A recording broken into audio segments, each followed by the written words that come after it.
നമസ്കാരം. CPM-ന്റെ Thiruvananthapuram Mangalapuram area secretary ആയിട്ടുള്ള മധു മുല്ലശ്ശേരി കഴിഞ്ഞ ദിവസം BJP-യിൽ ചേരുന്ന ഒരു കാഴ്ച നമ്മൾ എല്ലാവരും കണ്ടതാണ്. ഇതുമായി ബന്ധപ്പെട്ടുകൊണ്ടുള്ള വാർത്തകൾ വലിയ രീതിയിൽ പുറത്തേക്ക് വരുന്നു. CPM-ന്റെ ജില്ലാ സെക്രട്ടറി ജോയുമായി ബന്ധപ്പെട്ടുകൊണ്ടുള്ള വലിയ തരത്തിലുള്ള പ്രശ്നങ്ങളും അതോടൊപ്പം തന്നെ CPM എന്ന് പറയുന്ന രാഷ്ട്രീയ പ്രസ്ഥാനം ഇന്ന് നമ്മുടെ സമൂഹത്തിന് എതിരായിട്ടുള്ള തരത്തിലേക്കുള്ള ഒരുപാട് വിഷയങ്ങൾ ചെയ്യുന്നു. ഭരണത്തിലുള്ള പല വിഷയങ്ങളും ജനങ്ങൾക്ക് അസ്വസ്ഥത ഉണ്ടാക്കുന്ന രീതിയിലുള്ള നിലപാടുകൾ എടുക്കുന്നതിന്റെ പേരിൽ BJP-യിൽ അംഗത്വം എടുത്തുകൊണ്ട് ഒരു വലിയ തരത്തിൽ കഴിഞ്ഞ 6 വർഷമായിട്ട് ഏരിയ സെക്രട്ടറി ആയിട്ടിരിക്കുന്ന വ്യക്തി BJP-ക്കൊപ്പം പോരുക എന്ന് പറഞ്ഞാൽ അതൊരു നിസ്സാര വിഷയമല്ല.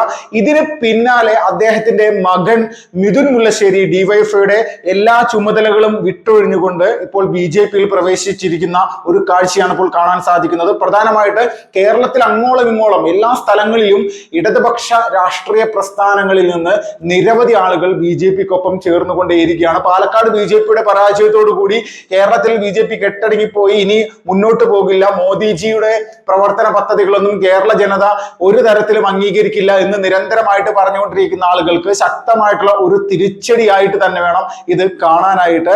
കേരളത്തിലെ വലിയ രീതിയിൽ തന്നെ ഇവിടുത്തെ ഭൂരിപക്ഷ സമുദായത്തിനിടയിൽ ഇടതുപക്ഷ സമൂഹം അല്ലെങ്കിൽ ഇടതുപക്ഷ രാഷ്ട്രീയ സംവിധാനങ്ങൾ കഴിഞ്ഞ കുറെ നാളുകളായിട്ട് ചെലുത്തിയിരുന്ന വലിയ തരത്തിലുള്ള സ്വാധീനം അത് പൂർണ്ണമായിട്ടും ഇപ്പോൾ ഇല്ലാതെയായിക്കൊണ്ടിരിക്കുന്നു. ഇത് BJP പക്ഷത്തേക്ക് പതുക്കെ പതുക്കെ ചേർന്നുകൊണ്ടേയിരിക്കുന്നു.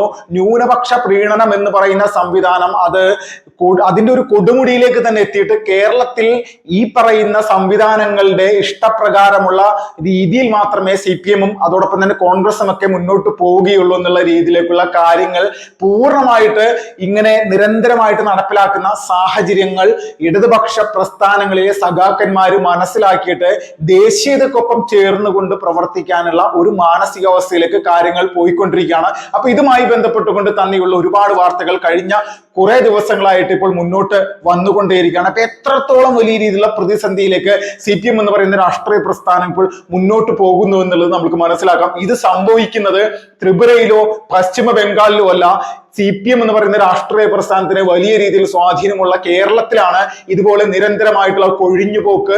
ആ കൊഴിഞ്ഞുപോക്ക് എന്നുള്ളത് BJP-യിലേക്ക് ചെന്ന് വീഴുന്ന ഒരു അവസ്ഥ തന്നെയാണ് കാണുന്നത്. സന്ദീപ് വാര്യർ എന്ന് പറയുന്ന ഒരു വർഗവഞ്ചകൻ എന്ന് BJP പ്രവർത്തകർ വിളിക്കുന്ന ഒരു BJP-യുടെ സംസ്ഥാന സമിതി അംഗമായിരുന്ന വ്യക്തി പോലും പോയിട്ട് പാർട്ടിയിൽ നിന്ന് അല്ലെങ്കിൽ BJP എന്ന് പറയുന്ന രാഷ്ട്രീയ പ്രസ്ഥാനത്തിൽ നിന്ന് ഒരു വ്യക്തി പോലും അദ്ദേഹത്തിനൊപ്പം പോകാനോ ഈ സന്ദീപ് വാര്യർക്ക് പിന്തുണ പ്രഖ്യാപിക്കാനോ തയ്യാറാകാതിരുന്നത് തന്നെ നമ്മൾക്ക് മനസ്സിലാക്കാം. ഒരു റേഷൻ കാർഡിന്റെയോ അല്ലെങ്കിൽ ഒരു തരത്തിലുമുള്ള ഒരു രീതിയിലുള്ള സഹായങ്ങൾ പോലും സംസ്ഥാന സർക്കാരിന്റെ ഭാഗത്തുനിന്നോ CPM-ന്റെ ഭാഗത്തുനിന്നോ അല്ലെങ്കിൽ പ്രാദേശികമായിട്ടുള്ള ജില്ലാ ഭരണകൂടങ്ങളുടെ ഭാഗത്തുനിന്നോ ലഭിക്കാത്ത BJP-യുടെ സാധാരണക്കാരായിട്ടുള്ള അണികൾ, പാർട്ടി പ്രവർത്തകർ അവരിപ്പോഴും ആദർശത്തിന്റെ പേരിൽ മാത്രം ഈ ഒരു സംവിധാനത്തിൽ നിലനിൽക്കുന്നു എന്നുള്ളതിന്റെ ഉത്തമ ഉദാഹരണമായിട്ട് തന്നെ കാണണം. നമ്മൾക്ക് സന്ദീപ് വാര്യർ എന്ന് പറയുന്ന വ്യക്തി കോൺഗ്രസിലേക്ക് പോയിട്ട് പോലും ഒരാൾ പോലും അദ്ദേഹത്തിന്റെ കൂടെ പോകാതിരുന്നത് നമ്മൾക്കൊരു വളരെ വളരെ വളരെ വലിയ രീതിയിൽ തന്നെ കാണാം. അത് മാനസികാവസ്ഥയാണ്. ഇത്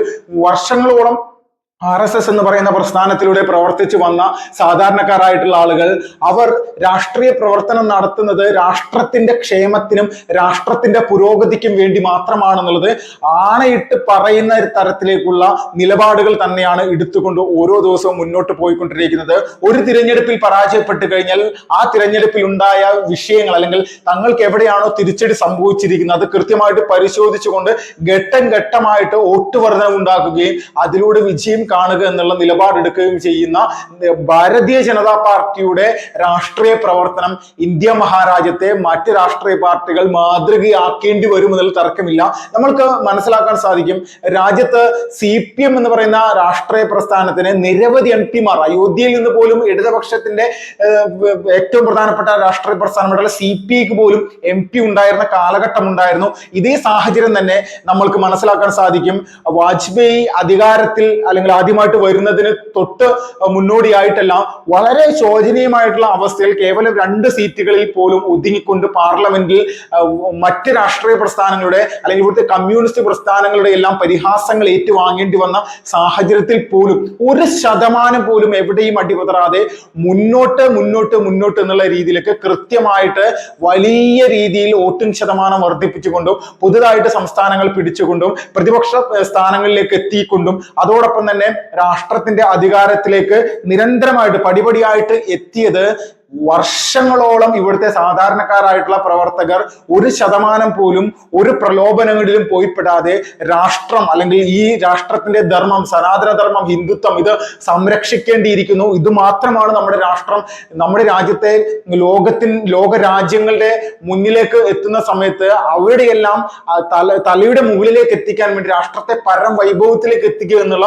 വലിയ രീതിയിലുള്ള ലക്ഷ്യം അത് സംഘപഥത്തിലൂടെ തന്നെ മുന്നോട്ട് കൊണ്ടുപോകുന്ന രീതിയിൽ നിന്നും 1% പോലും ഇപ്പോഴും കേരളത്തിലെയും അല്ലെങ്കിൽ രാജ്യത്തെ BJP എന്ന് പറയുന്ന രാഷ്ട്രീയ പ്രസ്ഥാനത്തിന്റെ നേതൃത്വമോ പ്രവർത്തകരോ 1% പോലും മാറി ചിന്തിക്കുന്നില്ല എന്നുള്ളത് തന്നെയാണ് ഇതുപോലെയുള്ള സാഹചര്യങ്ങളിൽ നമ്മൾ മനസ്സിലാക്കാൻ സാധിക്കുക. ഇത് മനസ്സിലാക്കിയിട്ടാണ് BJPയുടെ നിലപാടുകൾ കൃത്യമായിട്ട് ബോധ്യപ്പെട്ടിട്ടാണ് വികസന പ്രവർത്തനങ്ങൾ രാജ്യത്ത് എങ്ങനെയാണ് നടപ്പിലാക്കേണ്ടത്, അല്ലെങ്കിൽ അടിസ്ഥാനപരമായിട്ട് ഒരു പഞ്ചായത്തിലോ അല്ലെങ്കിൽ ഒരു വാർഡിലോ ഏത് തരത്തിലേക്കുള്ള വികസന സംവിധാനങ്ങൾ ഉണ്ടാക്കിയെടുക്കണം എന്നുള്ളത് കൃത്യമായിട്ടൊരു അജണ്ടയോടുകൂടി തന്നെ അത് തങ്ങളുടെ ഒരു ആവേശമാണ്, വീര്യമാണ് എന്നുള്ള രീതിയിലേക്ക് തന്നെ കൊണ്ടെത്തിക്കുന്ന നിലപാടാണ് രാജ്യത്ത് BJP അധികാരത്തിലെത്തിയിരിക്കുന്ന എല്ലാ സംസ്ഥാനങ്ങളിലും, പ്രതിപക്ഷത്ത് പോലും ഇരിക്കുന്ന സംസ്ഥാനങ്ങളിലും, പഞ്ചായത്ത് പോലും ഭരിക്കുന്ന സംവിധാനങ്ങളിൽ പോലും ഇതേ നിലപാടെടുത്തുകൊണ്ട് സമസ്ത ഭാരതവും ഒരേ രീതിയിൽ തന്നെ പൂർണ്ണമായിട്ടും വികസനത്തിന്റെ ഒരു കൊടുമുടിയിലേക്ക് എത്തിക്കുക എന്നുള്ള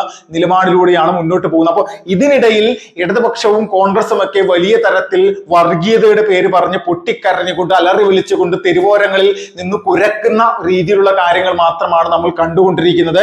ഈ കണ്ടുകൊണ്ടിരിക്കുന്ന എല്ലാ വാർത്തകളും അല്ലെങ്കിൽ ഇപ്പോൾ ഇന്ന് സംബാലിലേക്ക് പോലും, ഉത്തർപ്രദേശിലെ സംബാലിലേക്ക് പോലും രാഹുൽ ഗാന്ധിയും പ്രിയങ്ക ഗാന്ധിയും അങ്ങോട്ട് ഇടിച്ചു കയറി അവിടുത്തെ ന്യൂനപക്ഷങ്ങളുടെ ഇടയിൽ വലിയ വർഗീയ സ്വഭാവം ഉണ്ടാക്കി സംഭവിച്ച വിഷയങ്ങൾക്ക് ഉപരിയായിട്ട് കൂടുതൽ പ്രശ്നബാധിത വിഷയങ്ങളാക്കി മാറ്റണം എന്നുള്ള നിലപാടിലേക്ക് പോകുന്ന ഒരു സാഹചര്യം. അപ്പൊ ഇതിൽ നിന്നെല്ലാം വ്യക്തമായിട്ട് ഇവിടുത്തെ ഭൂരിപക്ഷ സമൂഹത്തിന് ഒരു കാര്യം മനസ്സിലാകുന്നുണ്ട്. ഇവിടുത്തെ വലിയ തരത്തിൽ സംഘടിത വോട്ട് ബാങ്കിന് വേണ്ടി ഏത് തരത്തിലുള്ള വൃത്തികെട്ട നിലപാടുകളും എടുക്കാനും ഇവിടുത്തെ കോൺഗ്രസും CPM എല്ലാം നിരന്തരമായിട്ട് ശ്രമിക്കും. ഭൂരിപക്ഷ ജനത അനുഭവിക്കുന്ന പ്രതിസന്ധികളോ പ്രശ്നങ്ങളോ കാണാനായിട്ട് ഇവർ ആരും തയ്യാറാവുന്നില്ല. ജനങ്ങളെ തെറ്റിദ്ധരിപ്പിച്ചുകൊണ്ട് തെറ്റിദ്ധാരണയുടെ ഒരു വഴിയിലേക്ക് തള്ളിവിട്ടുകൊണ്ട് രാജ്യത്തുടനീളം നെഗറ്റീവായിട്ടുള്ള വിഷയങ്ങൾ പ്രചരിപ്പിക്കാനല്ലാതെ ഒരു രീതിയിലും ഇവന്മാരെ കൊണ്ട് യാതൊരുവിധ തരത്തിലുള്ള പ്രയോജനവുമില്ല എന്നുള്ളതിന്റെ ഉദാഹരണങ്ങളാണ് ഓരോ ദിവസവും വന്നുകൊണ്ടിരിക്കുന്നത്. ഇതിന്റെ പ്രത്യാഘാതം ഇടതുപക്ഷവും കോൺഗ്രസും നേരിടുന്നത് പ്രാദേശിക തലത്തിൽ അവരുടെ ജനങ്ങൾ, സാധാരണക്കാരായിട്ടുള്ള ജനങ്ങളുടെ ഇടയിൽ പ്രവർത്തിക്കുന്ന അവരുടെ കാര്യകർത്താക്കൾ ഓരോ ദിവസവും കൊഴിഞ്ഞു പോയിക്കൊണ്ടിരിക്കുകയാണ്. അത് CPM-ൽ നിന്ന് BJP-യിലേക്ക് എത്തുന്നു, കോൺഗ്രസിൽ നിന്ന് BJP-യിലേക്ക് എത്തുന്നു, അവരുടെ ഘടക കക്ഷികളിൽ നിന്ന് BJP-യിലേക്ക് എത്തുന്നു.